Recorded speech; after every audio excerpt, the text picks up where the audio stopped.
This is Zeno Robinson, the voice of Cyborg, and you're listening to Whelmed, the Young Justice Files.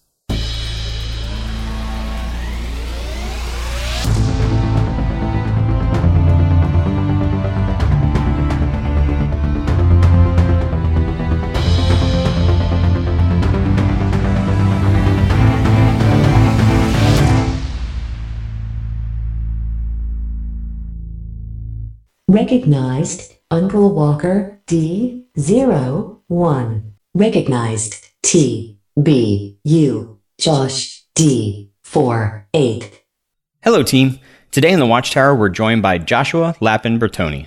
Joshua is a freelance writer for the BatmanUniverse.net and has been an active member of the comic podcast community, hosting podcasts such as the Batman Universe Podcast, the Amazing Spider-Man Classics, as well as co-hosting Clone Saga Chronicles, the Gotham Chronicle Podcast, Spider-Man Crawlspace, Comic Book Film Revue, and more. Most recently, you can see Josh's freelance writing skills at the DC Universe and for DCComics.com. Josh, thanks so much for joining us in the Watchtower. Thank you for having me. I had to fight my way through 20 clamulons to get here, but Excellent. The bioship is nice. Thank you for getting everything all nice for me. It's he cleaned up after Forager, left a lot of stuff on the floor. But you're welcome. I'm glad Beast Boy could show up to help you through those clamulons. Before we begin, I want to remind everyone that our discussion episodes draw on anything and everything related to Young Justice, up to and including episode 13 of season 3, the comics and the video game. If you've not seen, read, or played all the material and are spoiler wary, please consider this your warning. And with all that out of the way, let's dive in. So I touched on a list of projects that you've worked on in the past, Josh, but can you tell us a little bit more about who you are and what you do out in the world? I guess I'll give the short elevator pitch, but once upon a time, many years ago, I was an 11-year-old boy who loved comic books, loved reading them, and I grew up to be a man that still loves the comics, so I read them, and it's like, hey, I want to talk to the creators. So I go to conventions, and I talk to the creators, and hey, I want to watch the TV shows about the comics, so I do that, and then I podcast about them and go to press stuff for them, and then DC was like, well, since you're already, been giving us all this money for the last few decades, we might as well start paying you to write some stuff for us. So, which was like a dream come true when I start, I know I'm just writing little freelance articles, and some of them are, little did you know that this Batman story is available on the website, and some of them go more in depth on the Easter eggs. Even though it's just something like that, it was still when that happened, it was I'm working for DC asterisks, asterisks being I have to clarify that right. I'm a freelancer, I'm not a DC Comics or Warner Brothers employee, but my 11-year-old self doesn't care. Exactly. I'm so That's the elevator pitch. So I want you to dive into that a little bit. So how did that transition happen? So did you go to school? Do you have some kind of degree in creative writing, or is this something you were doing on the side and you do other things with a day job? Are you a full-time freelance writer? What's the story there? So I'm not entirely a full-time freelance writer yet. I'm hoping to maybe do that by the end of the year. I know I've seen a lot of people in our little peer community on Twitter and Facebook, and people who I've gone with to conventions who do live off of that, and there's pros and cons. Yes. So I was just doing a lot of these websites that you do stuff for, and this, having a podcast or whatever, is that we don't make money doing this No. stuff. It's all hobby. Right. So I spent most of my 20s I wanted to talk about comics with my friends, and I was doing that whether I was going to get paid or not. And we realized, hey, we can, use these websites to get press passes and go to San Diego Comic-Con and go to these events. So I was doing that and, really paying money out of pocket because it's a hobby. Yeah. But as I was doing that, I met more people, made more connections, and and Young Justice is actually the reason why I wound up at DC, because during the press roundtables for at San Diego Comic-Con for Young Justice Season 3, Outsiders, one of the people who was at one of the press roundtables with me was somebody who was putting together talent for the DC Universe app, and I was like, hey, okay, I kind of heard him talking to people, and I was like, will you be putting written content on there? And they were like, oh, there's some written articles. And I kind of was like, would you like some samples? And he's like, yeah, sure. So I emailed him some samples from what I thought was my best work of the last few years. And lo and behold, it happened. And I was a very, very happy person. I put like this like big emotional post on Facebook of like me like with the big DC logo from one of the DC press breakfasts, and it was like, after all these years, my 11-year-old self is now writing at DC. And again, it's not like I'm Jim Lee or Jeff Johns or something. It's like, but it doesn't matter, man. It doesn't matter because it's that beginning step, right? It feels such like a huge. It feels like such a huge. A leap to be like participating in any way to supporting these things. Trust me, man. I know how you feel.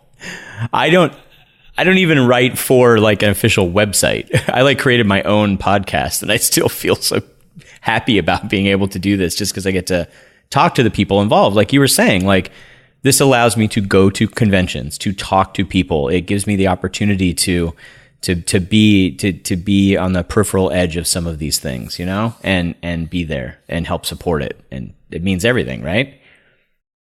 Well, and you've gone places with this too. Like I was very, very impressed when I saw that they were using you guys for the Young Justice Enhanced episodes and, thanks. Bringing you on DC Daily. Because as someone who's been, in this podcast game doing the fan stuff for like a decade, seeing like somebody from that world, like someone like you, like, wow, they invited them to do the enhanced episode. That's like as official as it gets. That's amazing. And like it did feel pretty good. and then like going on DC Daily, I was like, that's like that's pretty top tier for like a fan podcast. So it's well done. You pat yourself on the back for getting that acknowledgement, because that is impressive. So that's how we met, because you do all the things like the Easter egg write-ups, and you do the actual just breakdown written write-ups of the DC Daily shows to talk about the guests and who was on and all that kind of stuff. And that's how we met. I can't remember if I reached out to you or you reached out to me. Yeah, I vaguely remember emailing you, or I tagged you on Twitter or something, but I was... oh, yeah, I think that's what it was. Yeah. I write up everything that's happening on DC Daily each week, and you were on with... I think you were on by yourself, and then later you were on with me. Yeah, there's two episodes that I'm on by myself, and there's one where I'm talking to them about the storyline of the video game. And then Neo came on for the last two episodes, the 7 to 9 and 10 through 13. And then they did another one, which was the 13 episode breakdown. And we got Emily to join us as well. And she Skyped in from the East Coast because she's in school, and, flying out and traveling is a little bit more of a hassle for her. Which is cool that they were like, she's coming on, we'll figure out a way to bring her on. Yeah, it was really nice of them. Really nice of them to do that. Yeah, for sure. Yeah, I'd have to check to see how the conversation started, but I think I did reach out to you. Yeah. And but I was already aware of your podcast and everything, just because Whelmed, the Young Justice Files, has a very prestigious reputation. So, well, and I say that like goofily, because that's the kind of guy I am. Right. But there's no sarcasm or condescending tone in that, because like you guys really are. You get a lot of credit for beating the drum during the show's hiatus, and partially credited with the reason why it's back, which is why they invited you, I'm assuming, on to do the enhanced episodes. So yeah, that's not many podcasts can have that claim. So well, now that I've buttered you all up, I feel well buttered. I'm good. Yeah. Thank you so much. We're all whelmed around here. This is a place of love. It matters a lot, and I really do appreciate that, particularly from you, because you are literally writing up and participating in all of this material, and it means a lot. So what it sounds like is like you were doing the thing that was your passion, and when you were in these communities and an opportunity came up, you asked, you know what I mean? You took the time to ask, are you going to be doing this? Is this something? And you did it in a polite and professional manner, and that helped get you to where you were right now, which is not nothing. You know what I mean? It's a step in the door to making contacts and knowing people and being introduced to people, and you know, it's taking every little step toward this thing of getting that 11-year-old's dream manifested, right? Yeah, and credit to the editor too, who the only reason why I'm not using his name right now is I just don't know if he wants me to. That's fair. Give that that information away. Like, it's probably, you know, public record somewhere who I'm talking about, Yeah. but like, you know, he probably he might not want to be inundated with like No worries. 100 emails like, can DC start hiring me? But I was very lucky that he took me seriously and took me on, because, you know, I'm not someone who's written for Nerdist or written for the Hollywood, like, because I look at some of the other people who have written on there, and like their Twitter bios are like, you know, bylines on the Nerdist and IGN and Gamers, and I'm like, yeah, I've just been a guy that's on fan sites. So mostly I thank the editor for that. But another thing too, you're talking about going after your passion. Yeah. One thing that I've talked about with other podcasters over the years is there's some of them, there's a little bit of bitterness when like they don't get invited to a press thing or something like that. And what I always say is, you know, we can't wait around for this stuff to happen. Like, nothing happens unless you ask. Yeah. And you might get ghosted, you might get a no, but everything that's happened to me has happened because I've asked, and there's been some embarrassing situations where I've either gotten a no or I've gotten a very, very humiliating no. But like, but you learn from those things, right? Yeah, because none of us know how to do this right off the bat. Like, no one's going to get it perfect every time, and so the best thing that you can do is do it. I was talking to a friend the other day about this thing that she's coming to realize about herself. This thing that she realized she would get herself into a trap of like, I want to do this thing. I don't know how to do it perfectly. I can't. I've studied everything I could. I'm still not going to do it perfectly. Therefore, I'm not going to start ever. And that is not the way that you learn or to do things or to get into participating. And she's seeing this about herself, and she's like, I'm not getting where I want to be, and it's all on me, you know, about that. Well, hopefully she can, without knowing all the circumstances of the situation, I hope that her story has a good ending, because it's still being written. No, she's heading in that right direction, but like you're saying, like, you know what, you had some embarrassing moments, you know, it happens, you know, you had some people say no, it happens. Every writer has a stack of rejection letters. And that you just have to try to keep going. It's hard sometimes, but you have to just keep going and keep participating. You know what I mean? Yeah. And all the yeses that I've had have been because I've put myself out there. Right. Like, all the awesome stuff that I've gotten to do, and I'm trying to say that without sounding a little arrogant, but, you know, all the awesome stuff I've gotten to do, that stuff hasn't been like, come to me. That stuff hasn't been invitations, because I'm not Entertainment Weekly. I'm not, you know, one of those. So like they don't say, hey, do you want to go this? I've had to always ask, and I've had to follow up. I've had to be a little bit of a pest sometimes. Mm-hmm. And that's sometimes how things happen, you know, persistence. Right. And there's no harm in asking if you're okay with the answer being no, right? You know, otherwise you're not going to even try to get a yes. So let's back this up a little bit after all that inspirational speech. Yeah. We're backing up the bioship. Exactly. Oh, I hope it doesn't make that noise. That'd be terrible. Oh no, we crashed in the spear. So should we leave a note? I think she'll regenerate. So when did you? So it sounds like you have been actively a part of this community for a long time, both in Marvel and DC, and in Star Wars and other, you know, podcasts and things you've worked with. When did you first see Young Justice? Did you see it on its original run? Did you see it in the Netflix run? What's the story there?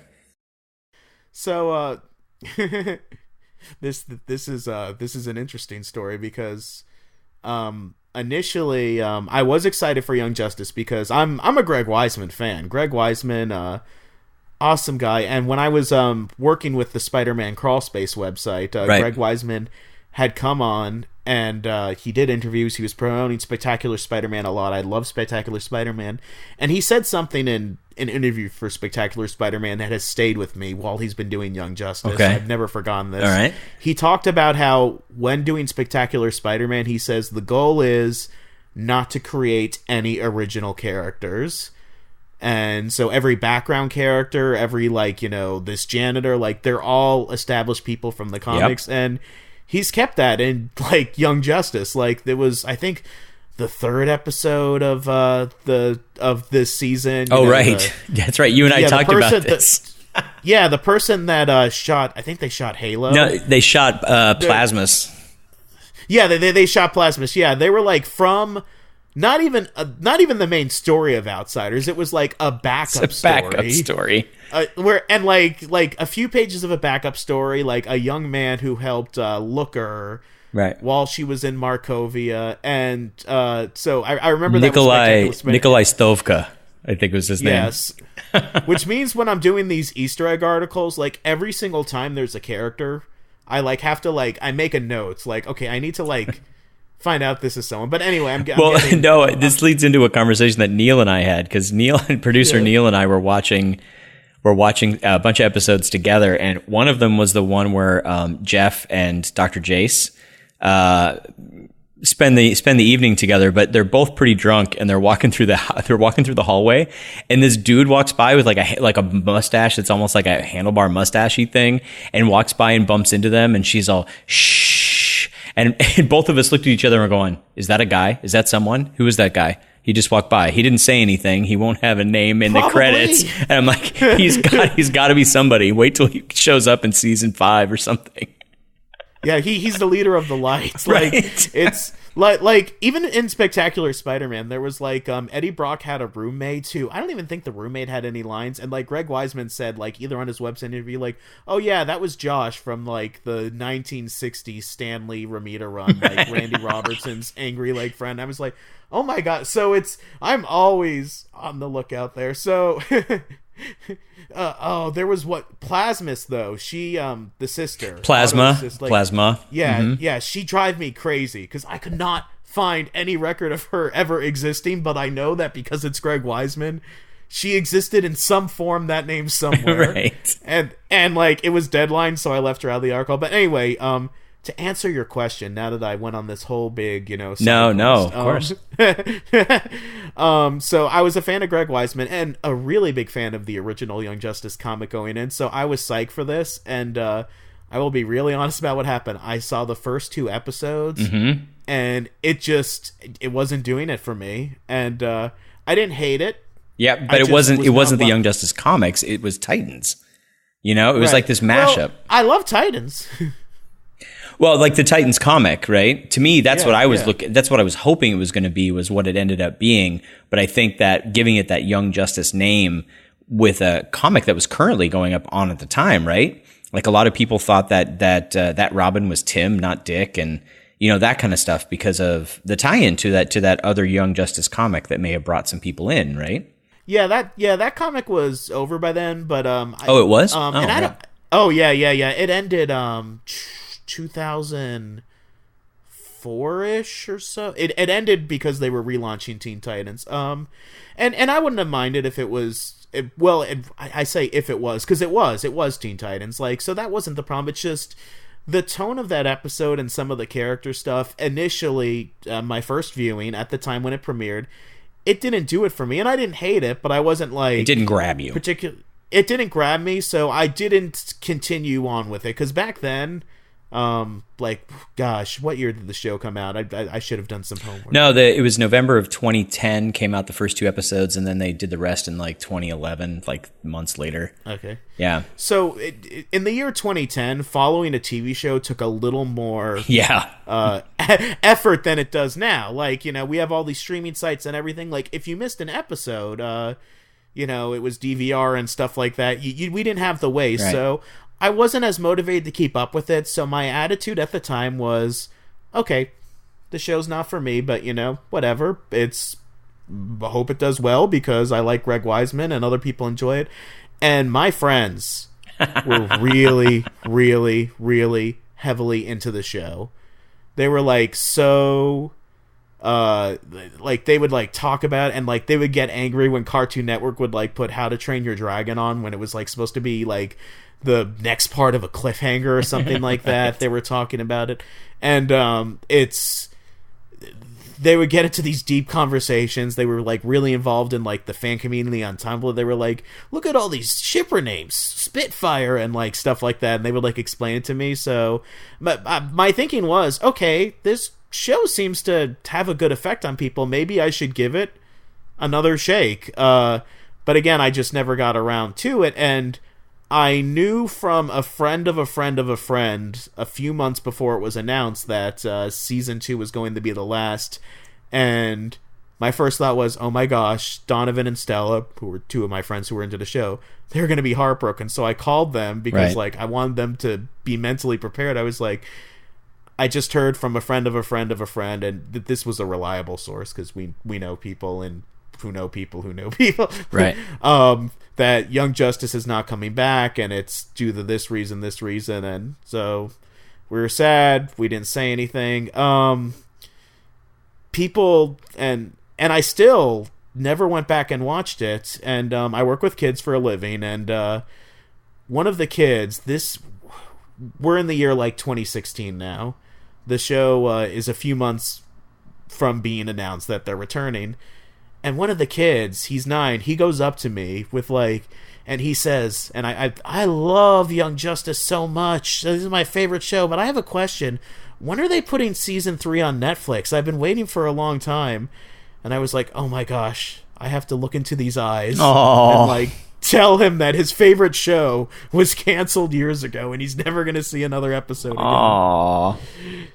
So I told him, and then like a few months later, we're shopping for winter clothes, and I'm doing what, you know, people of my age. I'm 33 now. I was, I guess, 31 or 30 at the time. Like what people my age do when we're idle. We look at our phones, we look at Facebook, and I see, oh, Young Justice is coming back. So that same kid's with me, and I'm like, hey, if you could wish for any show in the world that was canceled to come back, what would you? And he says Young Justice before I even like finish.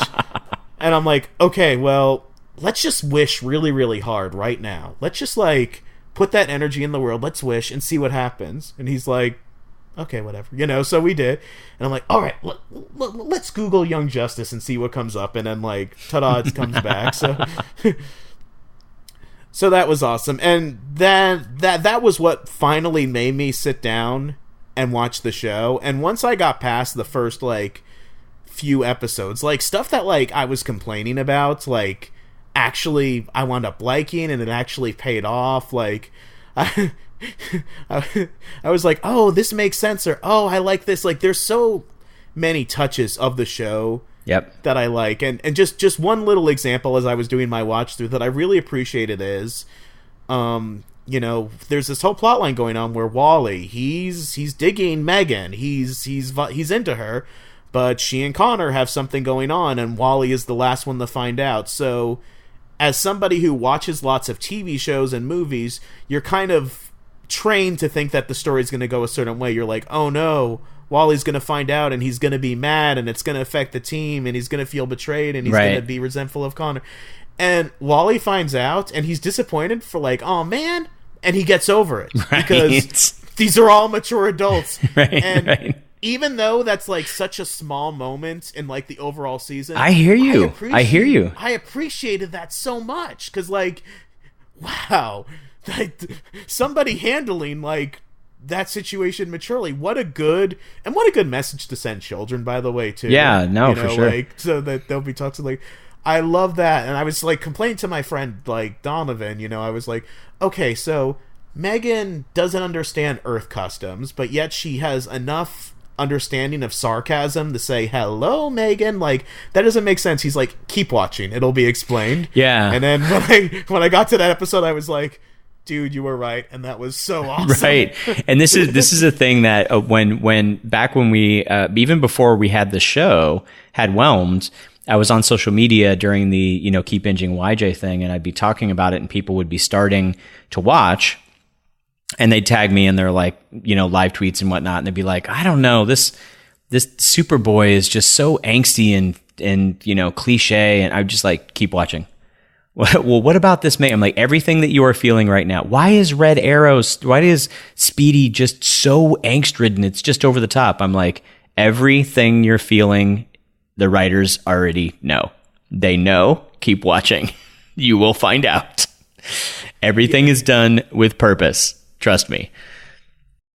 And it's a show that benefits from rewatches too. Because, like, there's stuff that like your mind is not trained to catch, but then when you rewatch, you're like, oh, like there's an episode in season 1, and you probably know the episode title, like as I'm saying this, but Artemis is in her apartment, and she's watching TV, and it says, coming up next, it's hello, and then like the mom turns off the TV, like and I was like, oh my god, if her mom had not turned off the TV, then this whole season would have gone differently. She would have like gone to the cave and been like, you have some explaining to do, man. Yep, and you know what? The same thing happens in that was the Downtime episode, and the episode Alpha Male, where Billy Batson goes to the jungle and meets a tiger and all that stuff. Then comes Talkie Tommy. Right, when he comes back, Hello Megan's Uncle Dudley's watching Hello Megan in the background. Like you can hear the theme song.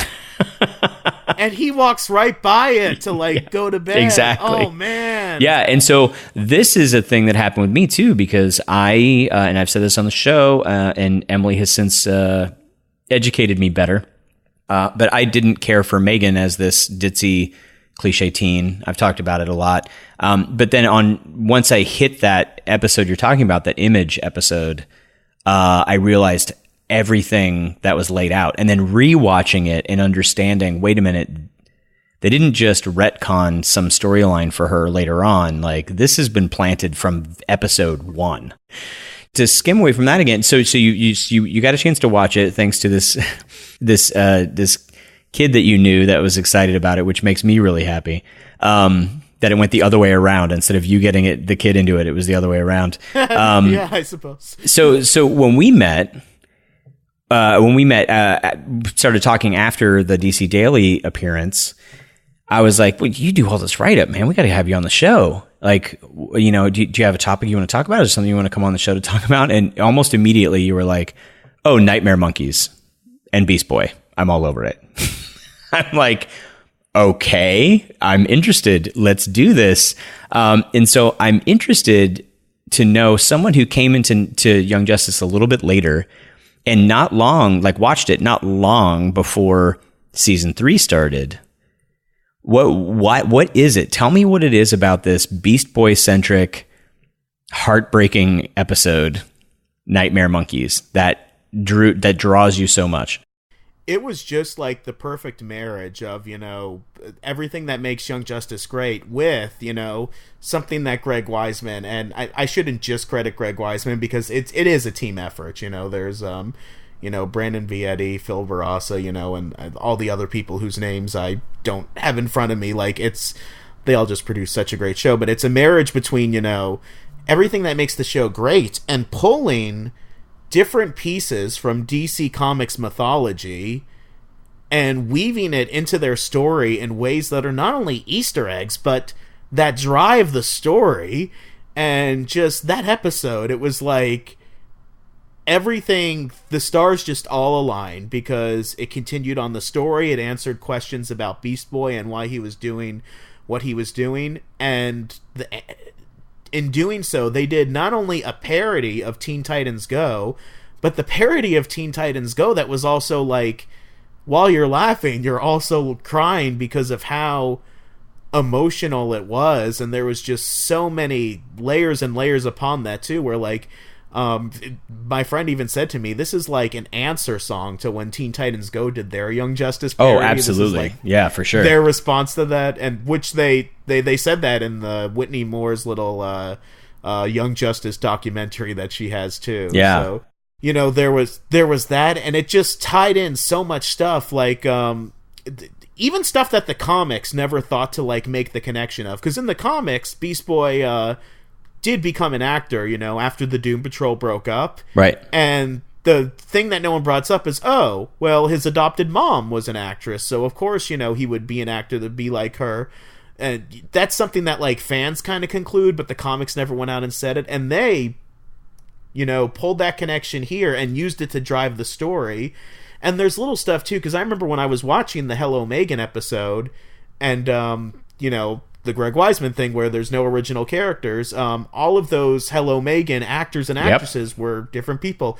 And when I see Rita Farr, I'm like, that's funny, because she adopts Beast Boy in the comics. So in a way, both of his moms are on the show. Yep. And then this episode actually like makes that a plot point. Yep. And Doom Patrol Go was just so funny. I watched that so many times. And one of my assignments for DC Universe is after there's an episode of something, I write up, these are the Easter eggs, like Bash Batchford. He's from this Superboy comic. He's from this. And because they only had enough, for reasons too complicated to explain here, because Young Justice was coming out 3 times a week, they told me to do one article for 3 episodes worth of Easter eggs, which was huge. Really hard to do. Like, these were like, I had to really condense these. And when I got to this, I emailed my editor and I said, the Doom Patrol Go sequence, I can't condense that. That needs its own article. Can I do that? Is that okay to like put everything else from the 3 episodes into its own article and then do a separate article for Doom Patrol Go? And he said, go for it.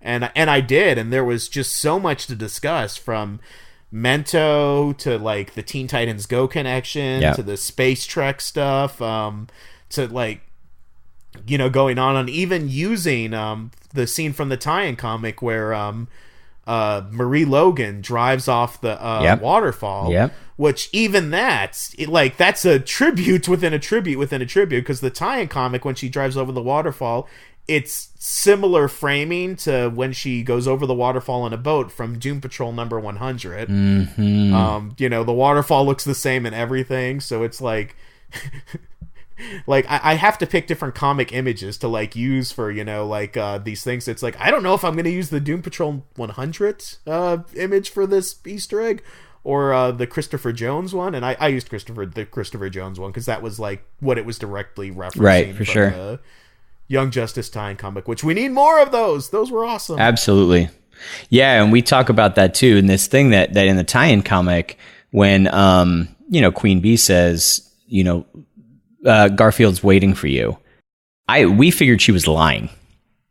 And now we get this episode where we realize, no, he was literally watched that he didn't stumble on the truck after the accident happened. He watched it happen, which is even worse, to see this trauma going on at that time, because we get a glimpse of that in season 2, and the tie-in comics kind of explains that. And then now you've got this thing. So it's just all these pieces tying in together for him, and the trauma for him. And then on top of all of this thing that you're talking about, this so many layers going on, this Nightmare Monkeys, there's also this real like spiritual aspect of it. Like the connection potentially of Beast Boy to, DC Comics, the Red, this energetic form, this energetic semi-sentient thing that connects all animal life, and or this monkey god, this Hanuman monkey god king like thing going on too. It's like, whoa, they're going to all kinds of interesting places in the DC universe that are converging, and having Beast Boy be the Venn diagram center of all of these aspects of DC Comics. I didn't even make the Red connection. That's that is an interesting one. Yeah, wow. Yeah, I didn't even think of that. I'm gonna have to like digest that one too. and of course, having Wally back as his spiritual guide, and wow. I don't know if you guys pointed this out or not, but the interesting thing, like for the whole conspiracy theories is as everyone's dying, like Tula and like Ted Kord, and it's like, he's dead, Torque, he's dead. Wally is the only one of those people who doesn't die. Yep. So does that mean that maybe he's not really dead like the others are? We can hope. Well, but then that also, what you have to do is you have to kind of play with that with Jason, right? Because Jason, does that mean that Jason died and was brought back to life by the Lazarus Pit, or that he got close to death and then the Lazarus Pit regenerated him, because if he died, and the Lazarus Pit regenerated him into Red Hood, because we've seen him now with Ra's, and if they're doing the Under the Red Hood, story, then yeah, that makes sense. If the Lazarus Pit actually brought him back from death, then that theory works. I don't know. We'll see. They're doing so much hiding Jason Spizak out in the open, allowing him to do Forager, and he's brilliant as Forager, so I don't know. Don't you mean Fred Bug with 2 G's? Fred Bug with 2 G's. I was doing an article about the history of Jon Stewart, and there's like a comic where Forager dies that I came across, yeah. And I think Orion's like, oh, the bug had it in him, and Batman gets mad, he punches him, he's like, his name was Forager. And I sent that to the same kid who was like a Young Justice fan, where Batman says his name was Forager, and I put under it, no, Batman, it's Fred Bug with 2 G's. Yeah, that's a big thing. Forager in the comics, Forager dies, and he gets put into this long-term suspended animation coma thing, cryogenic storage. And I think he had a mini-series years later where he woke up from that and had actually had a mini-series of his own for, I don't remember what the whole story was, but that was a whole thing. I mean, Forager's not really a major well-known character in the DC universe if you're not a fourth world. I like the Young Justice version better. I do too. He actually looks like a bug with 2 G's. Yeah, exactly. All right, so the thing, it sounds like what I'm hearing from you is that what drew you to Nightmare Monkeys was this layering of stories, this almost Inception homage to an homage to an homage that was happening. Yeah, it all came together, part parody, part tribute, part you laugh, you cry, like that when they're on the Halo Megan house and Queen Bee comes in, and I think it's Paul Sloan. He's like, "Hey Megan, it's Queen Bee," and it's the laugh track goes, but and as they aren't, you're laughing, but Gar seeing this person who's about to kill his mom, no, I won't let you take her. I'm like, oh my gosh, yes, how can I be feeling 2 different emotions at once? It is a roller coaster ride, that episode, from beginning to end. I absolutely agree with you. And having a character like Beast Boy has a lot going on, but this is a thing that Young Justice does so brilliantly. It is a massive ensemble cast, yet you get episodes like this that show you that there is so much depth in addition to the breadth of not just the story of Young Justice, but the characters and the history of these characters in the comics. Yeah, and even things like when they're doing the Doom Patrol Go parts, and Elastigirl comes in, and Greg Sipes, if I'm pronouncing his Sipes, right, he says Rita very seriously under his breath, but then he immediately goes into his Teen Titans Go voice, Elastigirl, hey, right. He I love even just his vocal performance. He'll be very, very serious and in how he's saying it, but then he'll switch to the Teen Titans Go version, and I love the little touches like that. When he was first announced to be the grown up, version of Beast Boy, I have to be honest, I was confused. I was like, why are you? That's strange. Why? There's got to be a reason for this, and there's reason beyond reason. Layers of reasons. One, he does a great different kind of Beast Boy voice, and you get it in this episode where he flips back and forth between these 2 versions, and he's able to pull off the serious stuff, like the interview with Stargirl, and he's talking about the death of Wally and how he met Queen Perdita and that kind of thing. But then you get this episode, and of course they were also, in addition to that, we're already thinking so far ahead and saying, we're going to do this, and we're bringing Carrie Payton in, and we're bringing Tara Strong, and we're doing all the people from the original Teen Titans show and bringing them into this, So if we're doing that, then we need to do Greg Sipes as well. I love that they brought the whole cast in for that. That made me laugh, and I did a little thing in the Easter egg article where I talked about how, the Chief and Robin, both of them are the genius leaders of their teams who have no powers. Negative Woman and Raven, they're both, able to separate their astral soul projection self from their bodies yep. for limited times, Cyborg and Robot Man, I don't even have to explain that one. Elastigirl and Starfire, it's just like the only ones left, so like it's a little bit of a stretch, right. but like they're both the emotional anchor of the team due to their nurturing nature, but like still it works. I love that touch because we established in season 1 that Rita Farr and Megan or Marie Logan were co-workers.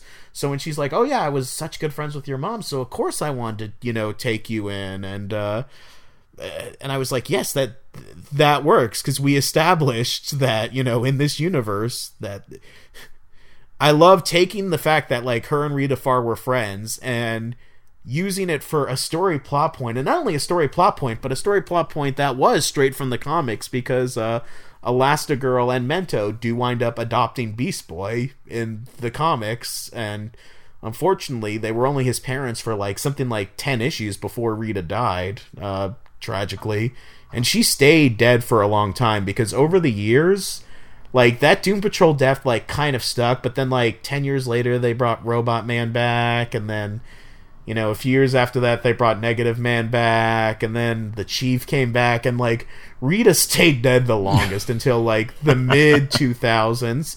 And they just kind of, I don't know if you ever read this comic, but, like, it was in the Jeff Johns Teen Titans.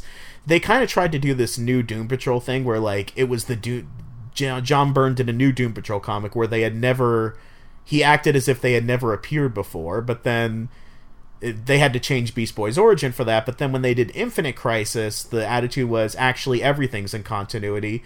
So Beast Boy runs into Elastigirl, and he vaguely remembers her, but he's not sure why.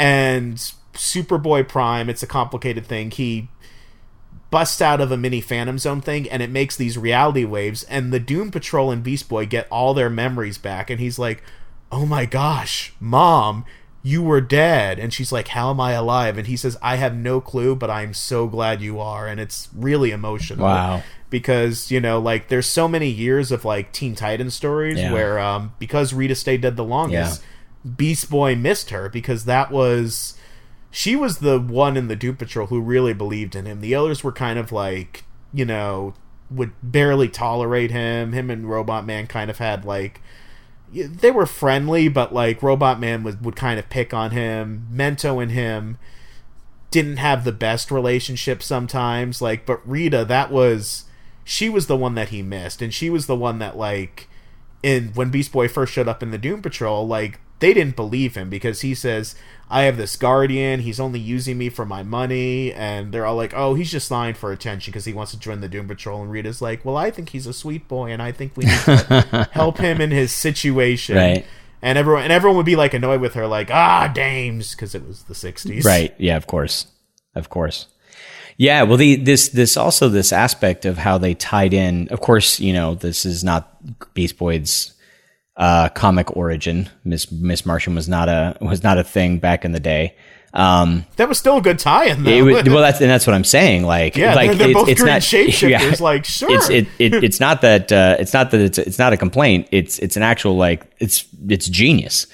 And being able to look at that and look so far ahead to think, like, okay, Beast Boy, he's going to be adopted by actors. We can make her mom, because his mom was originally a scientist.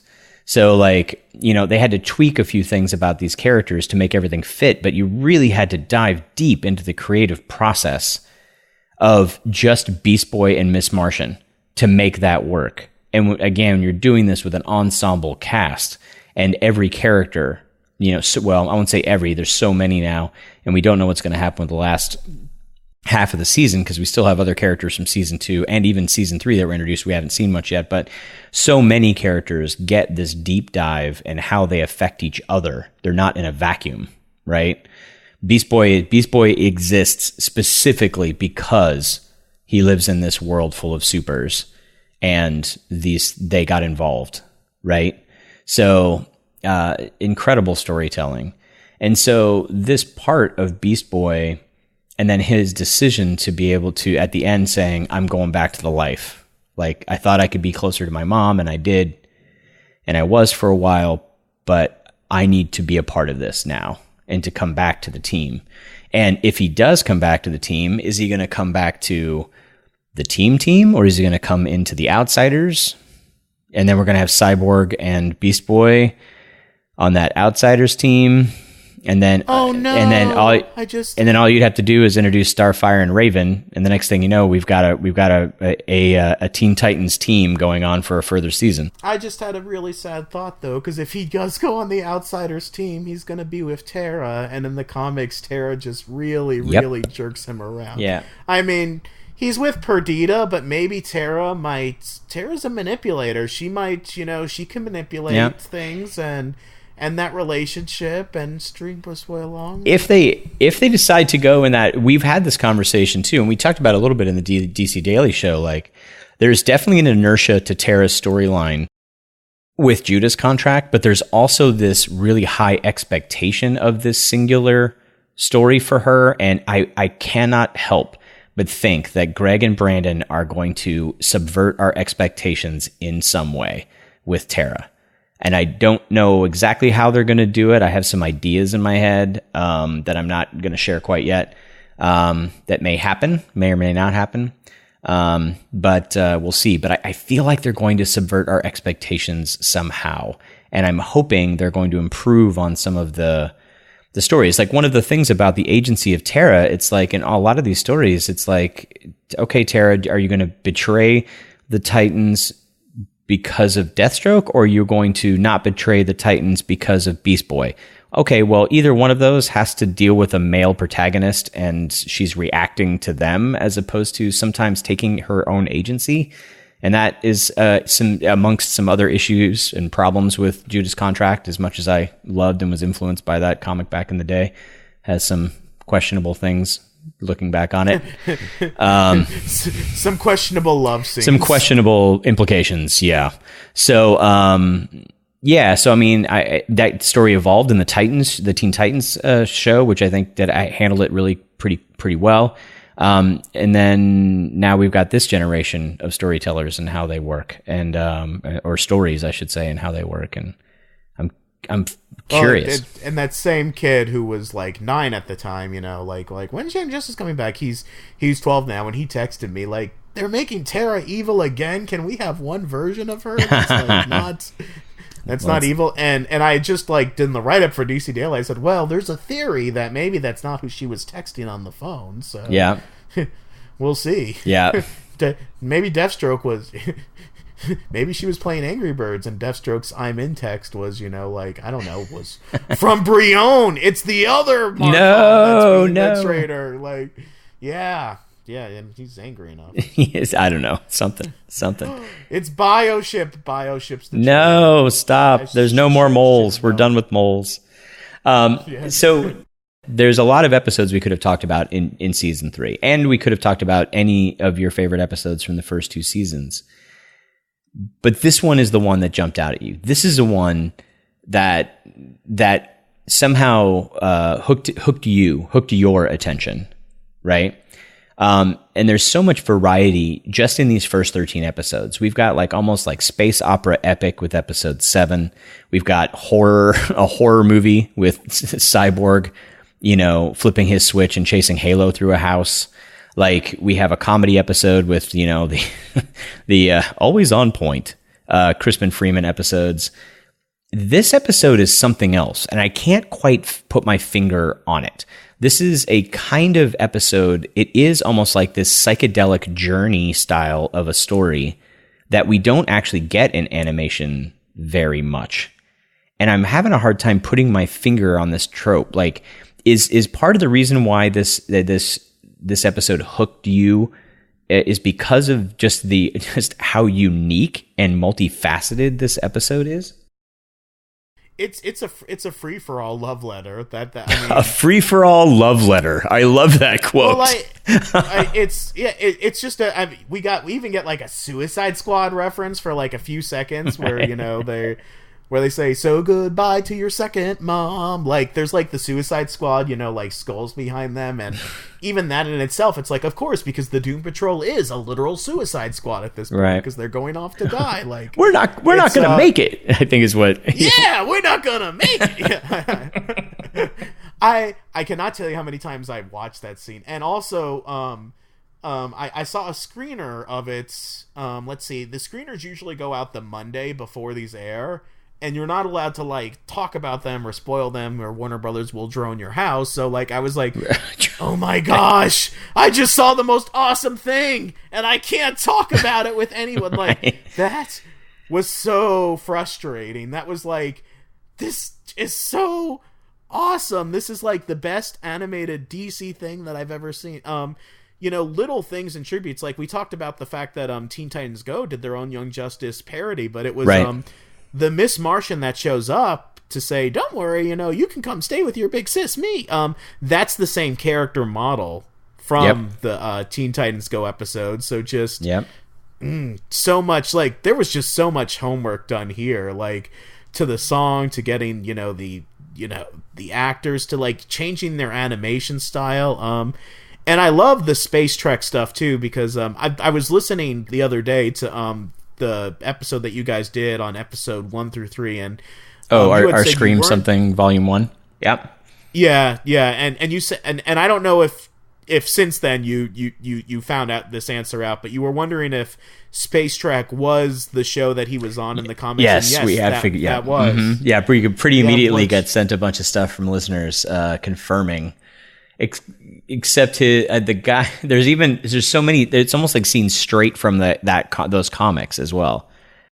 Yeah, well, very straight, because not only is Space Trek from the comics, but the Clamulons were like in there, right. And Beast Boy's character was Torque, and he does say he's dead. I think he says he's dead Tim in the comics, but they changed it to Tom here because he's dead Tim is too close to he's dead Jim. Right. But like, the whole like he's dead, so like that was straight from the comic too. Like, there was and the interesting thing about Space Trek is Beast Boy was very close to fading into obscurity, because when Doom Patrol ended, he was not seen for many years until he showed up in Teen Titans with a new name. He was called Changeling when I first met him back when I was a kid. Yeah. Well, and that was even later. This was the end of the Teen Titans first series. Really? Okay. So it's issue 50 of Teen Titans. The Doom Patrol had been dead for years, and Beast Boy is not even in the last issue of Doom Patrol when they go off to die in their mission. We never see his reaction in those comics. The Doom Patrol go off to die, and Steve Dayton, Rita's husband and Beast Boy's, adopted father. For some reason, Beast Boy always calls him stepfather, but that's not how it works. They both adopted you together. He's your father. That's not what a stepfather is. But regardless, that's Beast Boy's way of putting distance between him and Mento, because they don't get along. He doesn't want to say, and that's a whole nother relationship to talk about. But Steve Dayton goes to like a boat, and he like puts like a rose in the water, like, "I love you, dear Rita, one day, blah blah blah." And that's the end of these characters for a long time. And if Beast Boy had not come back in Teen Titans for that Titans West storyline, I mean, it's comics. We probably would have seen him again at one point or another, but he might have faded into like obscurity, where he's one of those characters that doesn't appear very often. Yeah. But when you first see him in Titans issue 50, the first thing that he's doing after the Doom Patrol have died is he's on this TV show, and then he joins Titans West, and he disappears for another year, 2 years until the Teen Titans relaunch. So, but all of those elements, like, the Young Justice people were like, okay, if we're going to use Space Trek, let's read these comics and see exactly what it was. Okay, he was Torque. Okay, there was the Clamulons. Like, they weaved all that in there. It wasn't Good World Studios, though. It was a different thing. Of course. But that's okay. We got to have Good World, because that's our running plot of the season. I took a picture when like Granny Goodness was on Godfrey's show, and I said, "I don't have a good feeling about her." I sent it to my friends.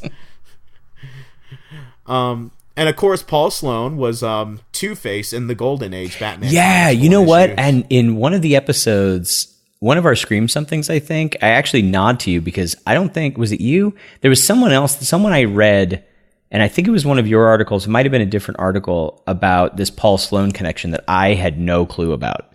Can you talk about that a little bit? Like he was imitating Two-Face and then thought he was Two-Face or something like that?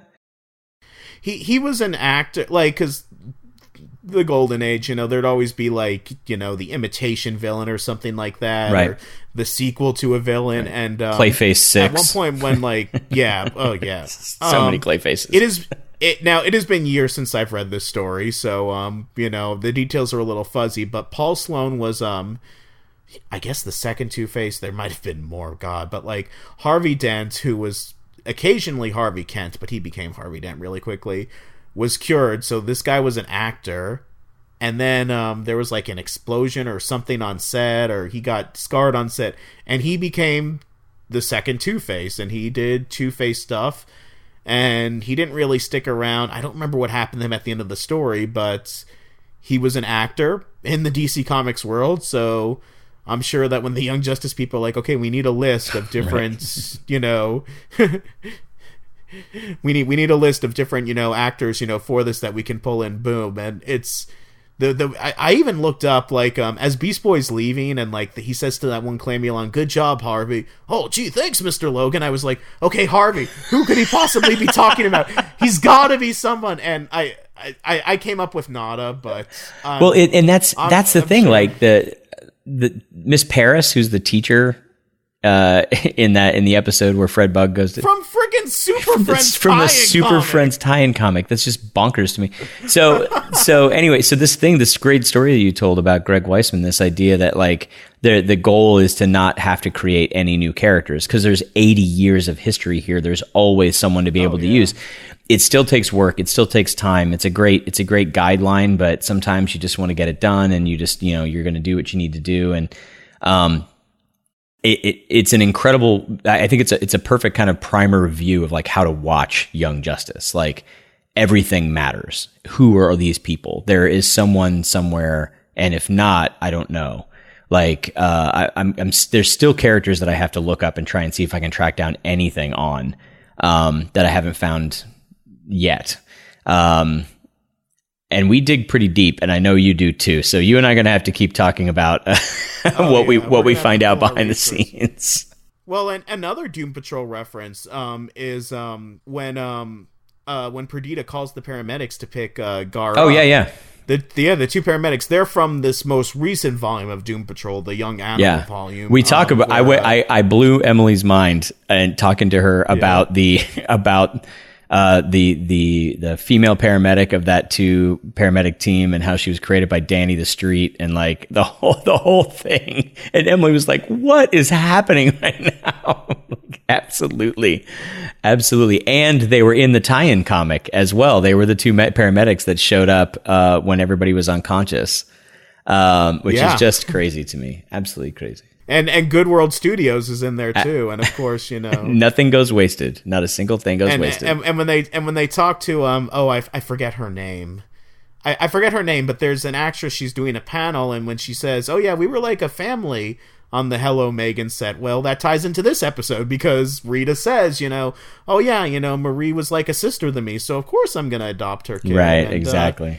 And that's another cool thing about this episode too is it fills you in on the missing years during the time skip between season 1 and 2. We now know what Beast Boy was doing. Right.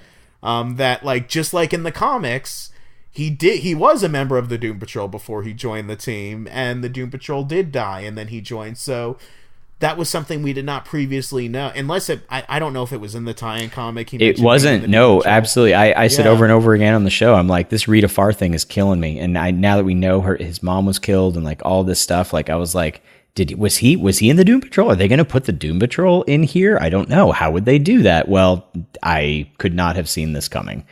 But what an incredible tribute across the board. And then we will, of course, have our deep dive, multi-layered specific episode review coming up, but it's going to be a little while. So we're going to be drawing on a lot of these cool things. And I'm going to be probably picking your brain and your articles to dive into this a little bit deeper later on. So thanks so much for spending some time with us in the Watchtower, Josh.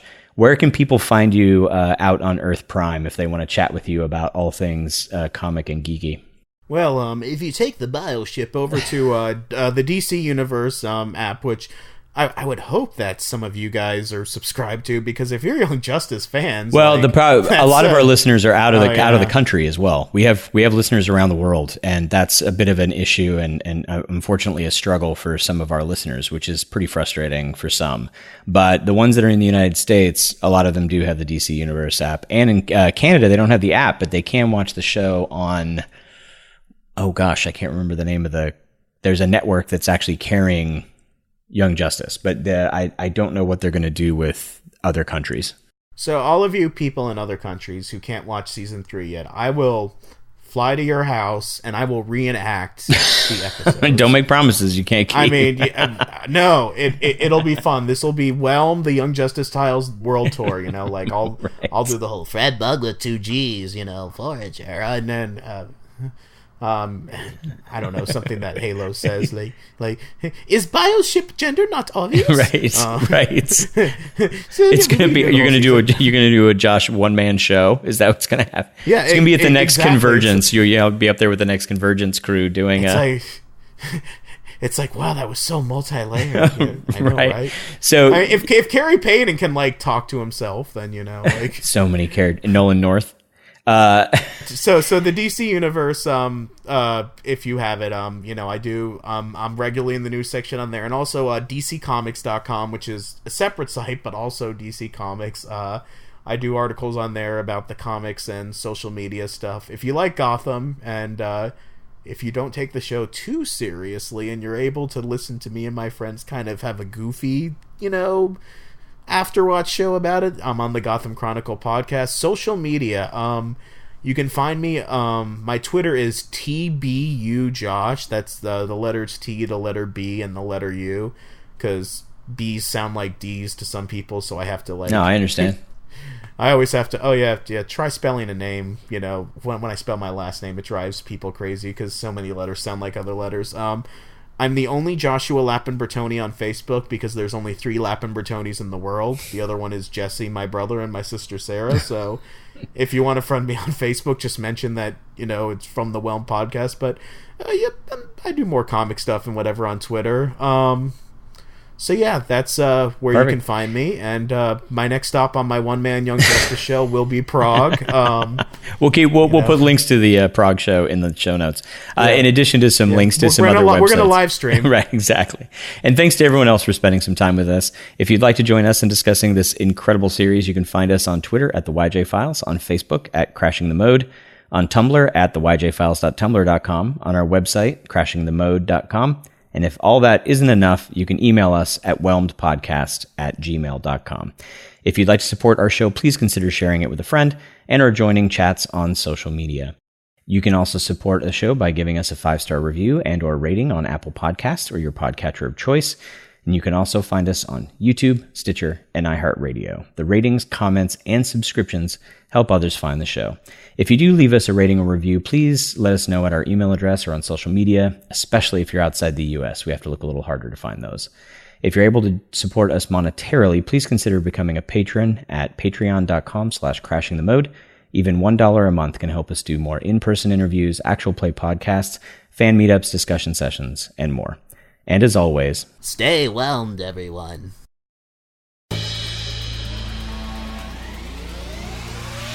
You've been listening to Whelmed, the Young Justice Files podcast. Our hosts are Rich Howard and Emily Booza. Our editor and producer is Neil Powell. Our theme was composed by Emily Mio. Our logo was created by Kevin Bates.